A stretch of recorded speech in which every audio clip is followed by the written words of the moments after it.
Hello and welcome to my channel, Podcast by MrZ. I am MrZ. And I am Sarah. And it's absolutely fantastic to be here with you all. Today, we have a super important and really interesting topic for all of our lovely listeners. We're going to talk about feelings and emotions. Happy, sad, excited, nervous, all of these feelings. And learning how to talk about them in English is such a fantastic step forward in your language journey. It really, truly is so important. Before we jump into the topic, we want to give a quick and friendly reminder to everyone. Please share this episode with your friends who are learning English. Subscribe to Podcast by MrZ if you haven't done that already. And hit that like button. It really helps us so much. We also love seeing your comments. Let us know what you think about our episodes. Now, let's start with why talking about feelings is so important. Sometimes it can feel a little difficult to talk about our feelings, right? Yes, it can definitely feel difficult sometimes. But it's so good for us, Mr. Z. When we talk about how we feel, it really helps our mental health. Mental health is so important. It's like letting out what's inside us. It helps to express ourselves. It's not good to keep everything inside and not share. And when we express our feelings, it helps us with communication. People understand us so much better. That's absolutely true. If I tell you, I'm feeling very happy today, you understand me better. And expressing our feelings helps our relationships too. With friends, with family, with everyone we care about. If I'm feeling sad and I tell my friend, I'm feeling sad today, what can happen? Your friend can respond with kindness. They might say, I'm sorry to hear that. Can I help you? Exactly. It builds a much stronger connection between you and that person. It's like a bridge that connects two people together. That's such a beautiful way to describe it, Mr. Z. So talking about feelings is good for our mind, good for our communication, and good for building relationships. Absolutely right. Now let's learn some basic feeling words. These are words you hear every single day. I love this. Let's start with the easiest ones. The first feeling that everyone knows is happy. Yes, when you smile, when you laugh, you are happy. Like right now, I'm feeling happy talking with you. Me too. Then we have sad. When you cry or when you feel a bit down. Like when it rains all day and you wanted to go outside, you might feel sad. That's a perfect example.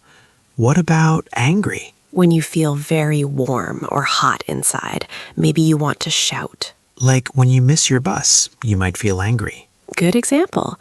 And tired. When you want to sleep, when you feel exhausted. I feel tired sometimes after a long day of recording podcasts. I understand that feeling. And excited. When something good is going to happen. Like before a holiday trip, you feel so excited. And scared. When something makes you feel afraid. Like watching a spooky movie, you might feel scared. Or when you hear a strange noise at night. Finally, nervous, when you have a big test. Or when you have to speak in front of people. I remember feeling nervous before my first podcast episode. But now you feel happy and confident. Yes, practice really does help. Now we have a very important tip for our listeners. What's that tip? The difference between I feel and I am. Oh yes, this is very useful for everyone. When we talk about feelings, we often say, I feel happy or I feel sad. This describes your current state right now. How you are feeling at this exact moment. But you can also say, I am happy or I am sad. Both are correct. Both mean the same thing. So you can say, I feel tired or I am tired. They both work perfectly. Don't worry too much about the difference at this stage. Just pick one and use it with confidence. Now let's try some more specific feeling words. These can help you describe your feelings in more detail. First, frustrated. This is when you try to do something, but it's very difficult. And it's not working the way you want. Like when you try to put together furniture and the instructions are confusing. You might feel very frustrated. And overwhelmed. This is when you have too much to do. Too many things on your mind. And you feel like you can't manage it all. That's a common feeling for students. Too much homework, too many tests, too much pressure. You might feel overwhelmed. And anxious. This is similar to nervous, but maybe stronger. It's when you worry a lot about something. Maybe something that hasn't even happened yet? Like before a very important job interview. You might feel very anxious about it. Your stomach might feel a bit strange. And proud. This is a good and happy feeling. When you do something well. Or when someone you love does something well. Like when you finish a big project, you feel so proud. And lonely. This is when you feel alone. Even if there are people around you. You just wish you had someone to talk to. Sometimes we all feel a little lonely. It's completely okay to feel that way. And confident. This is when you believe in yourself. You feel strong and ready. Like when you know the answer in class. And you feel confident to raise your hand. Finally, disappointed. This is when something you hoped for doesn't happen. And you feel sad because of it. Like when your favorite team loses the game. You feel very disappointed. Now, let's talk about describing how strong a feeling is. This is so useful for real conversations. We can say a bit sad or completely devastated. A bit sad means a little sad. Like if your ice cream falls on the ground. Oh no, very sad.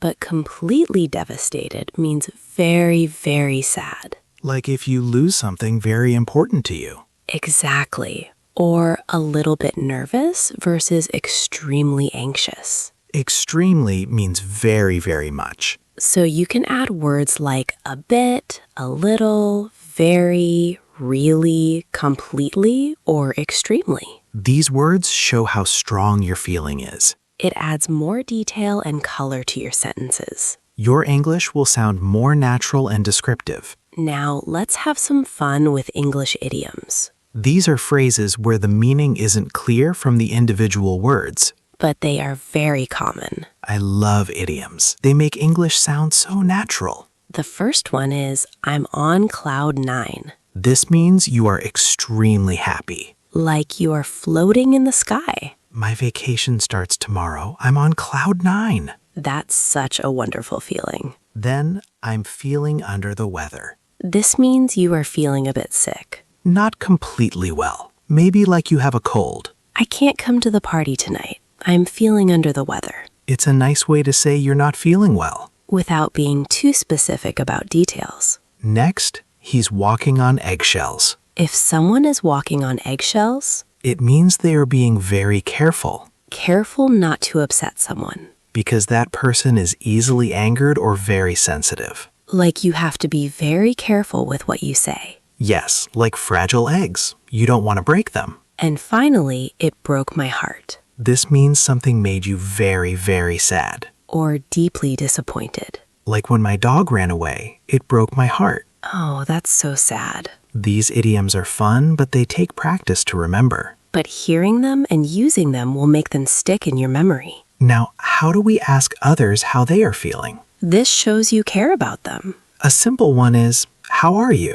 But sometimes people just say, I'm fine. If you want to know more, you can ask, how are you really feeling? That's a good one. It shows you are truly interested. Or if someone looks sad, you can ask, do you want to talk about it? Perfect. It gives them a chance to share. But they don't have to if they don't want to. It's like an open door. And another one, if someone seems worried or deep in thought, You can say, is something on your mind? I like that one very much. It means, are you thinking about something difficult? These are very gentle and kind ways to ask. These questions really help us connect with people. After someone shares their feelings, how do we respond? We want to be kind and understanding. We call this empathy. Empathy means understanding the feelings of another person. So if someone tells you they are sad, You can say, that must be really hard. this shows you understand their situation is difficult. Or, I understand how you feel, It means you can relate to them. even if you haven't been in that exact same situation. Another good one is, I'm here for you. I'm here for you. This is so powerful. It means, I will support you. You are not alone. And a simple but very important one. Thanks for sharing that with me. When someone shares their feelings, it's a big step. So saying this shows appreciation and trust. It encourages them to share again in the future. These phrases really help build strong relationships. Let's imagine some real-life situations. And talk about how we can use our feelings vocabulary. Great idea. Let's say you had a really bad day at work. How would you describe your feelings? After a bad day, I might say, I'm feeling tired and a bit frustrated today. Why are you frustrated? The computer was slow and I had too many meetings. That sounds really difficult. Or I could say, I'm feeling a bit overwhelmed after all that work today. Now, what about describing excitement before a trip? Oh, that's easy. I'm so excited for my vacation next week. I can't wait. Or I'm on cloud 9 about the concert tomorrow. Those are wonderful ways to express excitement. And what if you want to express sadness after a disappointment? This can be difficult, but it's important to talk about. You might say, I'm very sad about the breakup. It broke my heart. Or, I'm really disappointed that the project didn't work out. These examples show how we can use different words. To match the situation. It makes your English sound much more natural. Let's talk about expressing feelings at work. Sometimes it's hard to talk about stress in a professional way. It is, but it's also important for our well-being. If you're feeling too much pressure, you can say, I'm feeling a bit burned out. Burned out? Yes, it means you are extremely tired and stressed. From too much work? Like a candle that has burned completely down. And if you need a break? You can say, I need a mental break. A mental break means you need a short time away. Just to relax your mind and rest. It's very common to feel this way. These phrases are good for talking to a manager. Or a colleague if you need to. They are polite and professional. Let's talk about how different cultures express feelings. It's really interesting. In some cultures, people might not talk about their feelings as much. They might keep them more to themselves. And in other cultures, it's very normal. Even expected to share how you feel openly. English can feel a bit more direct. When talking about feelings compared to some other languages. In English-speaking cultures, it's often seen as a good thing. To be able to express your feelings clearly. It shows honesty and helps build trust. So when you're learning English, you're also learning about the culture with the language. It's part of the language journey. Don't be shy to try expressing yourself. It's a skill just like learning grammar. We're almost out of time, but we have some final tips. My first tip is keep a feelings journal in English. Every day, write down how you feel. Today I feel happy because, or today I feel tired because. Yes, it helps you practice using these words. My second tip is practice describing your day using emotional language. Instead of just saying, my day was good, try to say, my day was a bit stressful at first. But then I felt very proud of my work. The more you practice, the easier it becomes. Don't be afraid to make mistakes. That's how we all learn. Talking about your feelings is a journey. Both in English and in your personal life. Be patient with yourself. And remember, we are so proud of all of you. For learning and growing with us. Well, that's all for today's episode of Podcast by MrZ. Thank you so much for joining us today. Remember to subscribe to our channel. Share this episode with your friends. And hit that like button. We would absolutely love to hear from you. Leave a comment below and tell us. How are you feeling today? Or what was one time you felt super excited? We can't wait to read your amazing comments. See you next time, everyone. Bye-bye. Keep learning and practicing. Thank you so much for listening to Podcast by MrZ. Goodbye, everyone. Keep speaking and sharing your feelings.